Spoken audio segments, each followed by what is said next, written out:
बोलिए सच्चिदानंद भगवान की जय, सद्गुरुदेव भगवान की जय। आइए जानते हैं आत्मा का स्वरूप क्या है। यह विवेकपूर्ण ज्ञान से ही पता चलेगा। ज्ञान के स्वरूप को समझ लेने के द्वारा आत्मा को जाना जा सकता है।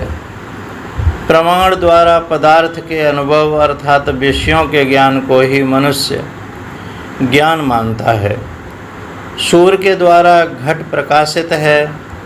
घट बाद में दिखने में आता है, पहले रोशनी दिखती है, क्योंकि घट के चारों ओर प्रकाश है। मनुष्य यह विचार नहीं करता कि घट के चारों ओर यदि प्रकाश नहीं होता तो कभी भी उसे जान नहीं सकते थे। असली प्रकाश सारे पदार्थों से अलग है। सभी पदार्थों को देखने के लिए विचार की आवश्यकता है। हमें पदार्थों का अनुभव है, उसी में पदार्थ अंश छोड़कर अनुभव अंश पर एकाग्र होने से ज्ञान का स्वरूप समझ आ जाएगा, जिससे आत्मा भी पता चल जाएगा। अनुभव केवल मनोवृत्ति नहीं, क्योंकि मन पंच भौतिक अतः जड़ है। अतएव जड़ अन्न से वह नियंत्रित भी है।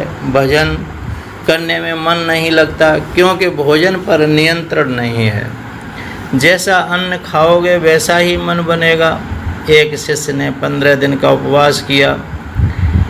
निराहार एकादशी का एक दिन का व्रत बड़ा कठिन होता है, फिर वह तो 15 दिन तक निराहार रहा। कृष्ण पक्ष की अमावस्या बीत गई, तब गुरुजी ने बुलाया। बड़ा छीड़काय होकर के आया। उसे उच्च स्वर से वेदोच्चारण करने को कहा। वह सारी ऋचाएँ भूल गया था। भूख के कारण कुछ भी याद नहीं था। तत्पश्चात गुरुजी ने उससे भोजन करने को कहा। जब भोजन करके वह तृप्त हो गया, तब वैदिक वाक्य अच्छी तरह सुनाए। याद रखना, मन का धर्म है, फिर उसे क्यों नहीं याद रहा? कारण है कि पंच महाभूतों पृथ्वी, जल, तेज, वायु, आकाश से मन की उत्पत्ति होती है। भूख से मन कमज़ोर हो जाता है। मन भी भौतिक जड़ पदार्थ है।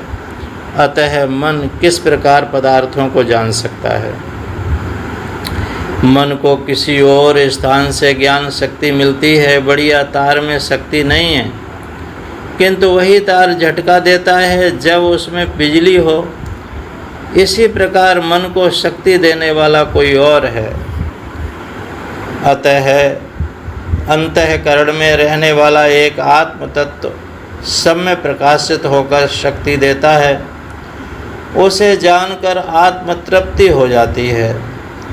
इसीलिए भगवान ने गीता में बताया कि मुझ आत्म वस्तु से परे कुछ नहीं। मयि सर्वमिदं प्रोतम सूत्रे मणिगणाइव। धागे में मणियों की तरह जो कुछ भी विषय रूप से प्रतीत होता है वह मुझ आत्म तत्व में ही है, प्रतिष्ठित है। संसार के अंदर जितने ज्ञान हैं वे परमात्मा के ज्ञान के ही सीमित संस्करण हैं। सूर्य का प्रकाश नित्य है। पृथ्वी सूर्य के सामने है तो प्रकाशित हो जाती है, अन्यथा अंधकार ग्रस्त रहती है। सूर्य अपने स्वरूप से रहता है। ठीक इसी प्रकार आत्मज्ञान नित्य एक स्वरूप से प्रकाशित रहता है। मन आत्मा के प्रकाश के द्वारा ही जानता है। प्रलय काल में समस्त लय होने पर भी परमात्मा रहता ही है। वही ज्ञान स्वरूप है। उस ज्ञान स्वरूप को जानने से ही संसार की निवृत्ति हो सकती है। लौकिक जीवन तो मिलते ही रहते हैं। मानव जीवन ही इस नित्य ज्ञान की प्राप्ति संभव है। मानव जीवन में ही सांसारिक पदार्थों में वस्तुतः कुछ भी प्राप्ति नहीं होती। आत्मा को छोड़कर पदार्थों के ज्ञान की प्राप्ति में कुछ सार नहीं। असली वस्तु को छोड़कर छोटी वस्तु में फंस जाना मूर्खता ही है। रेतीली नदी के किनारे वृक्ष की भांति मानव शरीर किसी भी क्षण नष्ट हो सकता है। जो पहले आए वे चले गए, जो साथ आए वे चले गए, फिर भी हम आशा रखते हैं कि हम बने ही रहेंगे। भोग अवश्य जाने हैं, कभी तुम्हारे पास सर्वदा नहीं रहेंगे। जब जानता है कि ये रहने वाले नहीं तो उन्हें पहले ही क्यों न छोड़ दें। यदि अपनी स्वतंत्रता से जाएंगे तो चित्त को महान कष्ट होगा। जेब से रुपए निकल जावें तो मन को बड़ा दुख होता है, और यदि वही रुपए धर्म कार्य में स्वयं लगा दिए हों तो मन में बड़ी प्रसन्नता होती है। इसी प्रकार यदि इन भोगों को स्वयं छोड़ दोगे तो अनंत सुख की प्राप्ति होगी और शांति मिलेगी। जब मनुष्य यह जान लेता है तो फिर इस चक्र में नहीं फंसता। अनात्म पदार्थों में प्रेम उल्टे रास्ते लगाता है। तिलों में तेली कोलू में तब तक पेरता है जब तक उनमें तेल रहता है। इसी प्रकार काल रूपी तेली जन्म मरण के कोलू में विषय स्नेह रहते ही तुम्हें पेरता रहेगा। संसार में प्रेम छोड़ना तभी संभव है जब ईश्वर में विश्वास हो कि उसे तुम्हारी चिंता स्वयं ही है।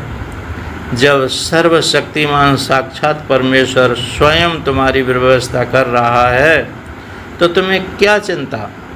जब वह विश्व भर को खिलाता है, भरण पोषण करता है, तो तुम्हें भी खिलाएगा। बच्चे ने कौन सा प्रयत्न किया, उसकी उत्पत्ति बाद में होती है, किंतु माता के स्तनों में दूध पहले ही आ जाता है। एक व्याध जंगल में गया। उसने एक बड़े भयंकर जंगली सुअर को बाण मारा। वह घायल हो गया किंतु मरा नहीं। वह झपटा।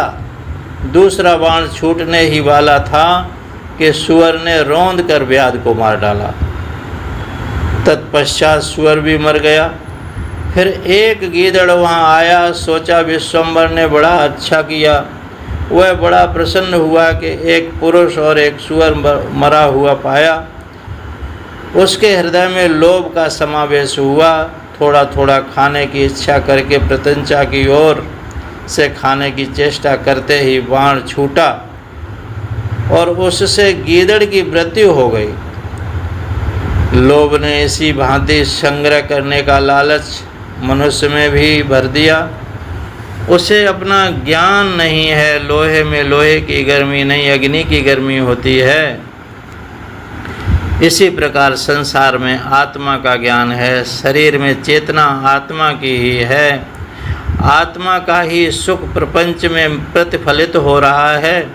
जब तक जीव नानत्व देखता रहेगा तब तक उसे तृप्ति नहीं होगी।